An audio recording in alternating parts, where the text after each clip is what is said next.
Good morning, everyone. It's been a while since I had one of these sessions, but I definitely wanted to talk to you this morning, directly to you, about the events that we've been going through. Before we get into it, I just want to acknowledge we've added two more heroes to the list of fallen members in the last week.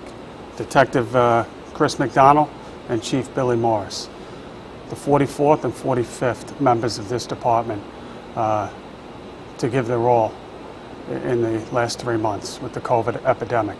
I ask that you keep their family in your thoughts and prayers during this very, very difficult time. So today now marks 2 weeks since the beginning of the significant protests that really started with an event halfway across this country in Minneapolis.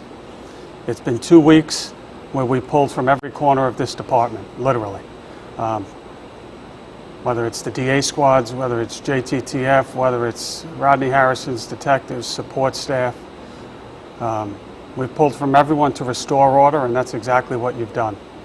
It's been a very tough 2 weeks. I know that you've worked around the clock. I know that you've worked long hours away from your family. I know that you haven't had days off.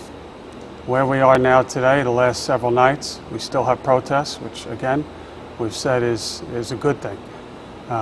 But we've done it, and we've policed it in a way, and the protesters have been overwhelmingly peaceful the last few nights. So there is a ray of light in where we are. I ask that you hang in there. The job that you do every day is so important to make sure that everyone has a voice at this very difficult time. 3 months ago, I told you that the eyes of the world are on us. That was the start of the pandemic. I was right, and I think I still am, but I certainly didn't envision where we'd be this morning having this conversation. So who are we now as a police department? If you turn on any news station, you hear clips, you may see a short video, you may see police officers using force. You'll see a lot of things, and you hear a lot of rhetoric. But I'll tell you who I think we are. I think we're the best police department in this country. And I'm friends with many of the leaders of other police departments, so I know that, one day we'll have a friendly debate about that. We're a police department that the whole world looks up to. Never forget that. We're a police department that coming into this year has come as close as you can get to getting to that place where you're keeping crime at incredibly low levels and doing it with the softest touch. We're the police department that knows the value of neighborhood policing and why it's so important. We also know the value and how to use technology and data and to target with precision the people that do the most crime. That's how, when we came into this year in the last few years, we were able to hold up our statistics, hold up our crime reports and say, look how we're doing it. And people were flocking to New York City to see what we're doing. We know how to keep crime down. How do you do it while instituting neighborhood policing? How do you do it and do all of these things and have the lowest incarceration rate of any major city in the world? I say this morning in the middle of everything else because there is so much anti-police rhetoric. I think people have forgotten how good you are, how professional you are, what a professional agency this is. You turn on the TV this morning and you'll hear about reform, reform, reform. Nobody's mentioning that we've been reforming for 6 years. The policies and practices that we've put in place are many of the reforms that are being recommended today. It's an important story that has to be told, and if no one else is telling it, I'm going to tell it. Whether it's our policies and practices on body cameras, whether it's our de-escalation training, whether it's Blue Courage or any of the other trainings that we put into place, whether it's our chokehold policy that existed already. Far from perfect, we are. But we recognize what's going on, and we've been reforming for a number of years. I've had many conversations over the last couple of weeks, and I'm looking down at notes here, and I probably won't get to everything I wanted to tell you, but a couple things stick out in my mind. I've received notes from the community I've received notes from police officers. I've received notes from civilian members of this department on all sides of a very complicated issue. Anytime you talk about race, especially in this country, whether it was today, whether it was 10 years ago, whether it was 100 years ago, it stirs up incredible emotions. I think we have to have those conversations. We have to have those conversations within this police department. Somebody reminded me this week, and I thanked her for her courage, that I send messages out to the public. I need to send more messages out internally as well, and I think she was right. I think she was right. When you talk about race in this police department or race in this country, I learned a long time ago as a cop, when you go to a family dispute, you hear two sides. All right, let's skip to the side in the middle, because that's probably where the truth is. I've heard police officials this week talking about, I think well-intentioned, talking about how could people feel this way? How could they feel that the police are there and harming them? Well, they do feel that way. And the quicker we realize that, and I think we do know that, the quicker we get to a solution. I think we got to hear all sides of this equation. And we got to recognize it, and we got to work together, and we got to have difficult conversations. And I'm not talking to the uniformed members of the police department. I'm talking to the 20,000 civilian members as well. We all need to work together on this. We all have to get through this. We all have to make sure that we continue to be the premier law enforcement agency in this country. And I'm going to do everything that I can to make sure that happens. I want to talk about morale for a second. I know Terry Monahan did a video yesterday. I talked to Terry all day, every day.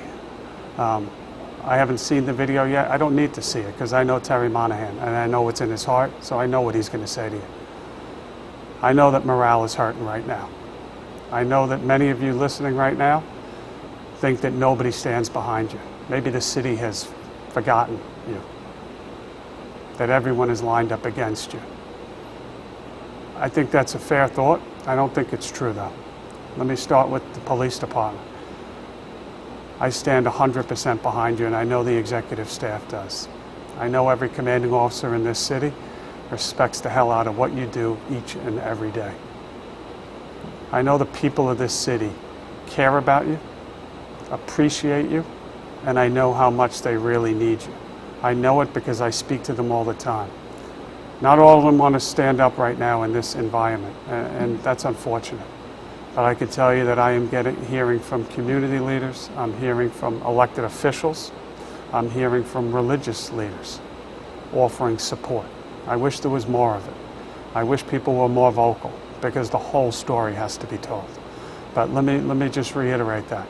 We stand behind you 100%, and there is no reason that you should be looking down. You should be holding your head up high for the work that you do each and every day.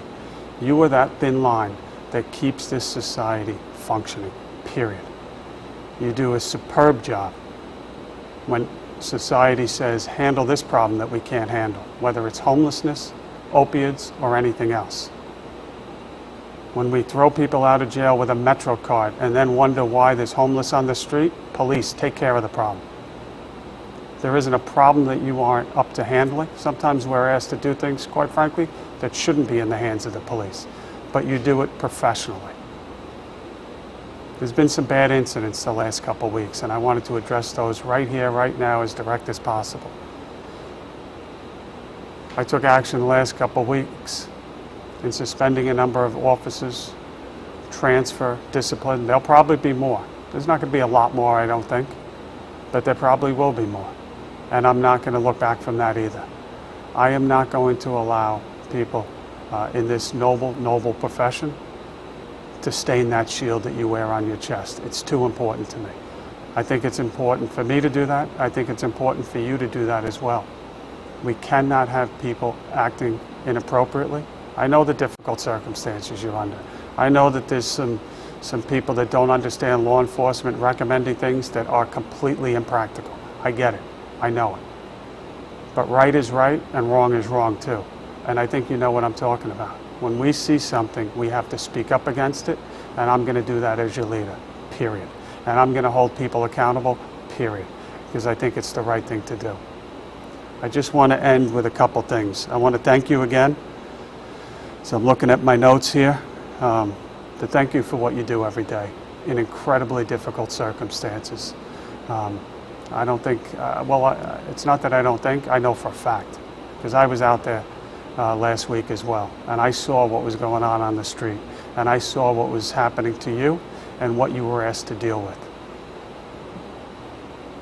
I think we did the best we can. I think we always learn, how do we get better?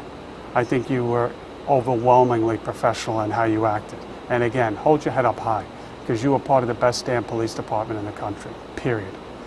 Thank you for what you're going to do continuing, whether it's today, tomorrow, and next week. We're going to continue to allow people to protest. It is what this country is built on. 99.99% of the people out there protesting have a voice. You don't have to agree with it, but you have to allow them to voice that. And I know you will. Same thing goes for the press. When you look at the press, we've been criticized about that a little bit recently, so I wanted to go on record with this too. You got to make sure the press have the ability to do their job. They got to photograph and video the good, the bad, and the ugly, and let it stand where it stands. So please make sure that that too happens. God bless you. God bless your families. I look forward to seeing you out there. Again, thank you for what you do each and every day.